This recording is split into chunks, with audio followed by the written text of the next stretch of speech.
शहर के जाने माने रईस हीराचंद और उनकी पत्नी सुजाता की चमचमाती महंगी कार बंगाल की एक पुरानी बस्ती की सुनसान गली में एक बेरौनक से पुराने मकान के बाहर आकर रुकती है। सुजाता, ये तुम मुझे किस जगह लेकर आई हो? ये तो कोई गरीबों की बस्ती लगती है। यहाँ ऐसा क्या है? हीराचंद के कुछ भी समझ में नहीं आ रहा था कि सुजाता उसे ऐसी अजीब सी जगह क्यों लाई है, जिस मकान में दिन में भी अंधेरा दिख रहा था और धुआं उठ रहा था। आप मेरे साथ अंदर चलिए, सब समझ जाएंगे।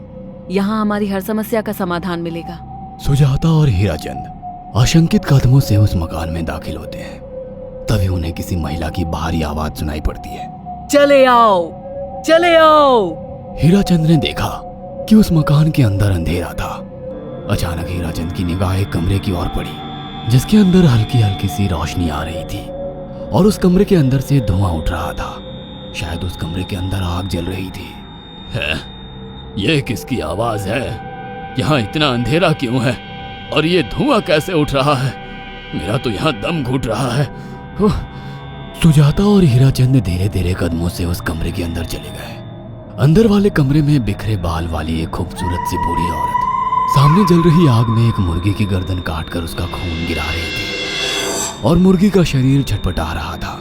ये देखकर सुजाता को उबकाई आने लगी। हीराचंद ने सुजाता की ओर देखकर कहा, तुम ही मुझे यहाँ लेकर आई हो और खुद ही घबरा रही हो। कौन है ये भयानक सी शक्ल वाली औरत और हम यहाँ क्यों आए हैं? अचानक उस औरत ने एक झटके में मुर्गे की गर्दन धड़ से अलग कर दी। ये देखकर सुजाता के मुंह से चीख निकल गई और सेठ हीराचंद भी सहम गया। वो बहुत डरावना नजारा था। ये अघोरा ताई हैं। ये हमें अपनी काली तंत्र विद्या से संतान सुख प्रदान कर सकती हैं। इसलिए मैं आपको यहाँ लेकर आई हूँ। कैसी बात करती हो? जहाँ बड़े से बड़े डॉक्टर सफल नहीं हुए, वहाँ ये मामूली औरत क्या कर लेगी? हीराचंद की बात सुनकर अघोरी ताई ने गुस्से से हीराचंद की ओर देखकर कहा, नादान हीराचंद, काली विद्या में इतनी शक्ति है कि मरे को भी जिंदा कर दे। संतान पैदा कराना कौन सा मुश्किल है? तुम्हें मेरा नाम कैसे पता? क्या तुम सच में हमें संतान सुख दिला सकती हो? तुम जितनी दौलत मांगोगी मिल जाएगी, अगर ये संभव है तो। संतान का नाम सुनते ही हीराचंद की आंखों में चमक आ गई। वह संतान के लिए कुछ भी कर सकता था। तुम लोगों को मुझे एक नवजात शिशु लाकर देना होगा। मैं उस शिशु की बलि चढ़ा दूंगी और फिर वही शिशु तुम्हारे घर में फिर से जन्म लेगा। नवजात शिशु की बलि का नाम सुनते ही सुजाता और हरिचंद डर के मारे सिहर गए, पर उनकी आंखों में उनकी संतान का सपना ज्यादा बड़ा था। वो सब करने को तैयार थे। अघोरा ताई, आप जैसा कहेंगे हम वैसा करेंगे। बस हमें संतान सुख दिला दो। बिना वारिस के हमारी दौलत किस काम की?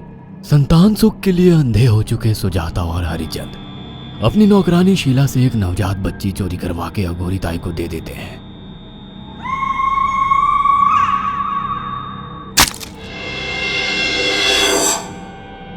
उस शिशु की बलि से सुजाता गर्भवती हो जाती है। देखा आपने अघोरा की तंत्र शक्ति?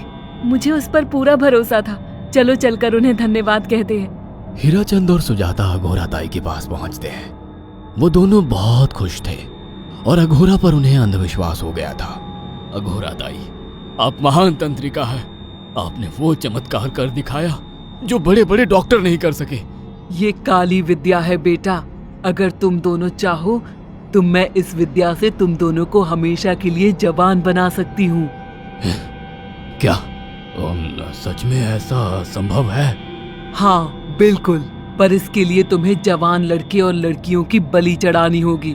तुम उन्हें यहाँ तक लाओ, बाकी मैं देख लूंगी।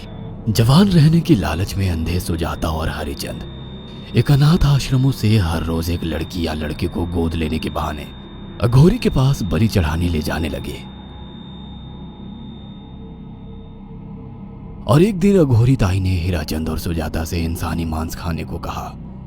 पूरी तरह से इंसान से हैवान बन चुके अब वो दोनों इंसानी मांस खाने के लिए तैयार भी हो गए। ये गर्म खून और मांस खाकर तुम लोगों की उम्र भी बढ़ जाएगी। खाओ इसे। हाँ, सच में ये इंसानी मांस बड़ा स्वादिष्ट है। अघोरा ने अपनी बातों में फंसाकर सुजाता और हरिचंद को नरभक्षी बना दिया था। वो तीनों हर दिन बलि चढ़ाकर खून पीकर मांस खाने लगे। नौकरानी शीला भी नए शिकार लाने में उनकी मदद करती थी, मगर एक दिन शीला को शिकार नहीं मिला। मेम साहब, आज एक भी शिकार हाथ नहीं लगा और मैं बहुत थक गई हूँ और घर जाकर थोड़ा आराम करना चाहती हूँ। कोई बात नहीं शीला, एक छोटा सा काम है, तुम हमारे साथ चलो, लौटते में हम तुम्हें घर छोड़ देंगे।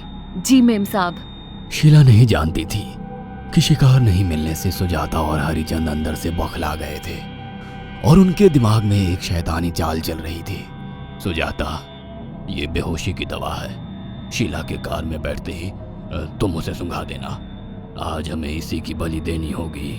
इसने हमारे यहाँ का बहुत खाना खाया, अब हम लोग इसे खाएंगे। वैसे भी ये आगे चल के हमारे लिए खतरा बन सकती थी। कार में बैठते ही सुजाता शीला को बेहोश कर देती है और वो लोग सीधे अघोरी ताई के यहाँ पहुंच जाते हैं।